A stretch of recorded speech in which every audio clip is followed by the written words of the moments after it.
ولا تقولوا لمن يقتل في سبيل الله أموات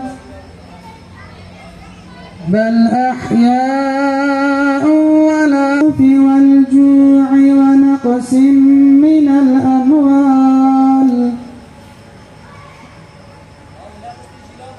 ونقص من الأموال والأنفس الذين إذا أصابتهم مصيبة قالوا بسم الله الرحمن الرحيم الحمد لله رب العالمين الصلاة والسلام على Resulina Muhammed ve ala alihi ve sahbihi ecmaîn.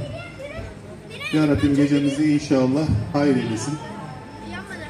Tabii özellikle içinde bulunduğumuz dönem İslam ümmeti için, onun ötesinde de artık insanlık için gerçekten çok önemli bir dönüm noktası.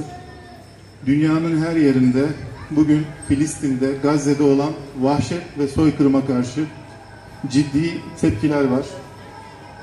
Tabii ki bizim ülkemizde de tepkiler var ama dünyadaki tepkilere baktığımız zaman bizimkilerin maalesef cılız kaldığını görüyoruz. Bununla alakalı özellikle toplumda